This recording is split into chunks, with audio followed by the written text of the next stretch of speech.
નમસ્કાર મિત્રો, engineers education ચેનલમાં આપ સર્વેનું હાર્દિક સ્વાગત છે.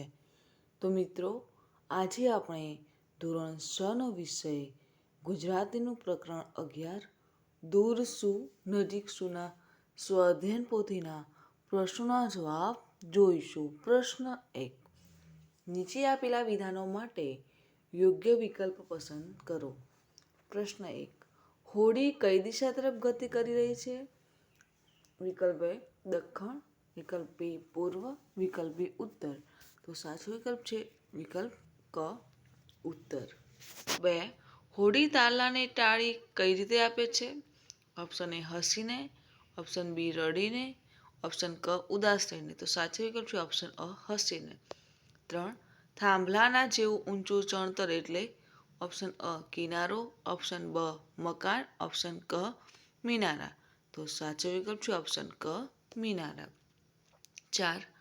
કૂદી કૂદીને દે તાલલાને તાલી હંસક મતવાલી પંક્તિમાં રેખાંકિત શબ્દનો અર્થ ખાલી જગ્યા છે.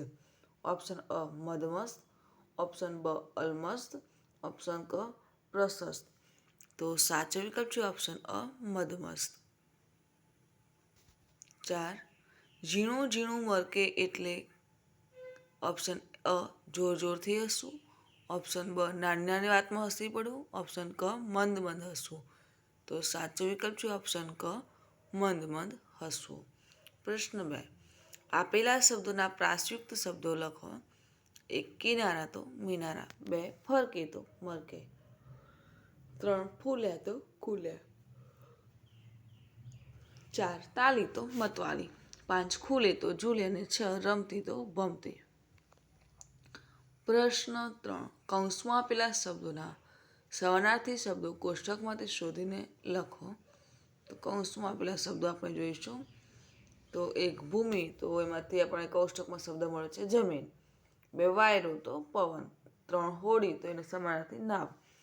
4. નજીક, તો એને સમાનાર્થી પાસે. અને 5. પંથ, તો એનો સમાનાર્થી રસ્તો. પ્રશ્ન 4 જોઈશું. આપેલા ચિત્રને ધ્યાનમાં રાખી કાવ્ય રચના કરો. તો સૌપ્રથમ તમારે આ ચિત્રનું વર્ણન જોવાનું છે, બરાબર. પછી આપણે કાવ્યની રચના બનાવીશું. કે હાથીની સૂંઢ જંગલની શોભા વધાવે, વાંદરો ઉછળે વૃક્ષની ડાળને હલાવે, જીરાફનું ઊંચું માથું ઝાડ પર માળે, સિંહ ગરજતો જંગલને રાજ માનવે, મગર તળાવમાં શાંત રહે સજાગ, શાહમૃગ દોડે જાણે પવનનો મોતાજ, સાપ હળવેથી ઝાડની ડાળી પર સરકે, વૃક્ષો તળાવની ગાથાથી જંગલ ચમકે. પ્રશ્ન 5. નીચે આપેલી પંક્તિઓનો ભાવાર્થ લખો. 1. સોને છોડે ભૂમિના કિનારાને શહેરના મિનારા, કે હોડીને દૂર શું નજીક શું. ભાવાર્થ જોઈશું. કે જે સફરે નીકળે છે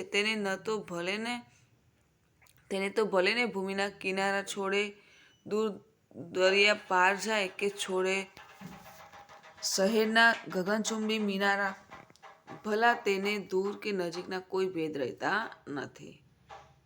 બીજી કાવ્ય પંક્તિ છે. કોઈ રસ્તો ન સૂજે તો કોઈ રસ્તો તું શોધી લે, ઊભા રસ્તા વચાળે રહી જવાથી ઘર નહીં આવે. ભાવાર્થ, જ્યારે તને કોઈ રસ્તો ન સૂજે તો ત્યારે તારે રસ્તો જાતે જ શોધવાનો છે. જ્યારે કોઈ મુશ્કેલી આવે તો રસ્તા વચ્ચે ઊભો રહી જવાથી, એટલે કે મુશ્કેલીમાં સ્થગિત થઈ જવાથી ઘર સુધી ન પહોંચી શકે. પ્રશ્ન 6. પ્રશ્નના ઉત્તર લખો. પ્રશ્ન 1. તમે નાવડી ક્યાં ક્યાં જોઈ છે? તો નાવડી અમદાવાદના કાંકરિયા તળાવમાં, બેટ દ્વારકા દરિયામાં, આંબુના નખી તળાવમાં મેં નાવડી જોઈ છે. પ્રશ્ન 2. તમે કયા કયા વાહનોમાં બેસીને મુસાફરી કરી છે? તો મેં બાઇકમાં, કારમાં, રેલગાડીમાં, બસમાં, રેલગાડીમાં, રિક્ષામાં, બળદગાડામાં મુસાફરી કરી છે. પ્રશ્ન 3. કોઈ તમને નાવડી ચલાવવાનું કહે તો તમે શું કરશો? તો હું નાવડી નહીં ચલાવું. કેમ? કે મને નાવડી ચલાવતા આવડતું નથી. જો કોઈ ચલાવતા શીખવે તો હું શીખવાનો પ્રયત્ન કરીશ. પ્રશ્ન 4. તમે નાવડીમાં બેસો તો તમે શી કાળજી રાખશો? કેમ? તો નાવડીમાં બેસતી વખતે લાઈફ જેકેટ પહેરવું જોઈએ, હવામાનનું ધ્યાન રાખવું જોઈએ જેથી કોઈ અકસ્માત ન થાય. પ્રશ્ન 5, તમે દરિયા કિનારો જોયો છે? ત્યાં શું શું જોયું છે? તો હા, મેં દરિયા કિનારો જોયો છે. ત્યાં નાસ્તાના સ્ટોલ, ઘોડેસવારી અને ઊંટ સવારી કરતા લોકો, ફોટો પાડતા લોકો, વિવિધ રાઈડો જોવા મળે છે. પ્રશ્ન 6, જીવનમાં નક્કી કરેલા ધ્યેયને સિદ્ધ કરવા શું શું કરશો? તો જીવનમાં નક્કી કરેલા ધ્યેયને સિદ્ધ કરવા માટે તેની પાછળ અથાગ પ્રયત્ન કરવો પડે છે. નિષ્ફળતા મળે તો પણ હતાશ થયા વગર આગળ વધવું જોઈએ. પ્રશ્ન 7, નીચે આપેલા ફકરાનું વાંચન કરી સમય નોંધો. તો આપણે ફકરાનું પહેલાં વાંચન કરીશું. તો આપણું અવકાશયાન મંગળ ગ્રહ પર ઉતર્યું. પૃથ્વી પરના કંટ્રોલ સેન્ટરના વિજ્ઞાનીઓ રાજી રાજી થઈ ગયા. યાનમાંથી એક રોબોટ મંગળની ધરતી પર ઉતર્યો. ત્યાં નજીકમાં એક ઝરણું હતું. ઝરણાનો ફોટો આવે તે રીતે રોબોટ ઊભો રહ્યો. તેણે ત્યાંથી પાણી અને માટીના નમૂના લીધા. ત્યાંની જમીન અને પીળા રંગના ફૂલછોડ લહેરાઈ રહેલા. ત્યાં કાળા સફેદ રંગના પક્ષીઓ, જીવો ઊંચે નીચે થઈ રહ્યા હતા. રોબોટે વાતાવરણનું તાપમાન માપ્યું. દૂર ડુંગરા જેવું દેખાતું હતું. કેમેરાનું ટેલિસ્કોપ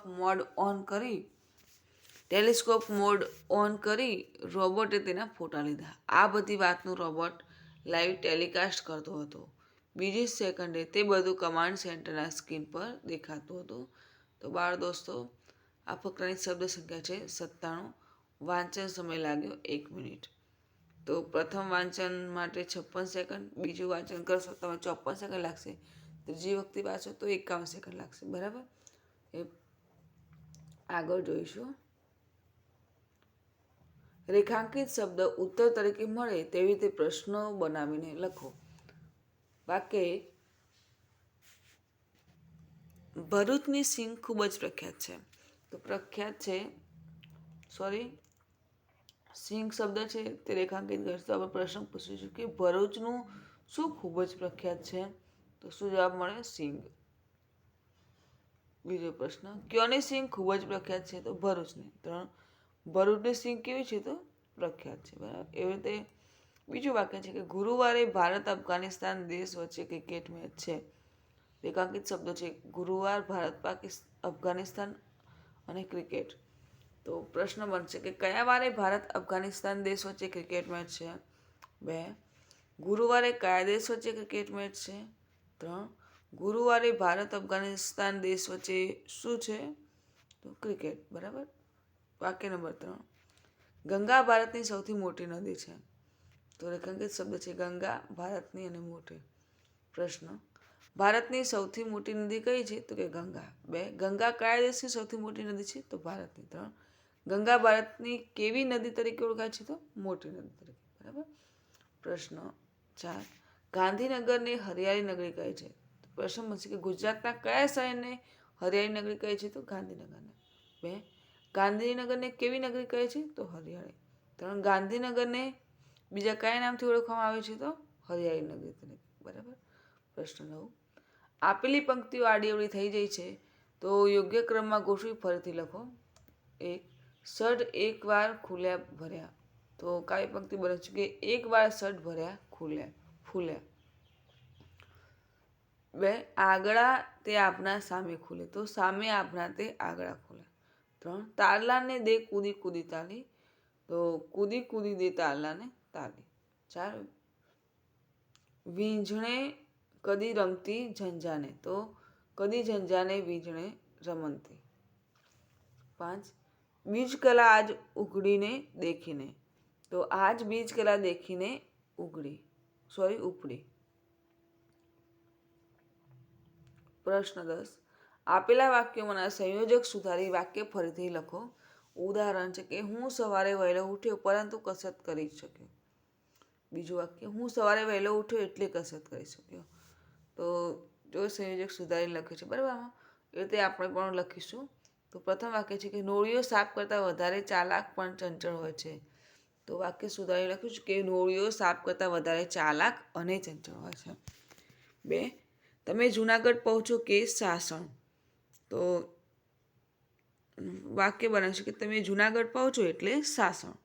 મારો નંબર આવ્યો અને એ મને પીરસતો ન હતો.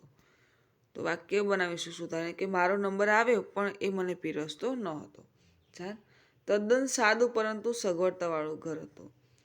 તો તદ્દન સાદું છતાં સગવડતાવાળું ઘર હતું. તો મિત્રો, અહીં આપણો વિડીયો પૂર્ણ થાય છે. તો જો આપને મારો વિડીયો ગમ્યો હોય તો વિડીયોને લાઈક કરો, શેર કરો અને મારી ચેનલ એન્જિનિયર્સ એજ્યુકેશનમાં જો આપ નવા હો અને હજુ સુધી મારી ચેનલને સબસ્ક્રાઈબ ના કરી હો તો મારી ચેનલને સબસ્ક્રાઈબ કરો અને જોતા રહો એન્જિનિયર્સ એજ્યુકેશન ચેનલના નવા વિડીયો. મારો વિડીયો સંપૂર્ણ જોવા બદલ આપ સર્વેનો આભાર.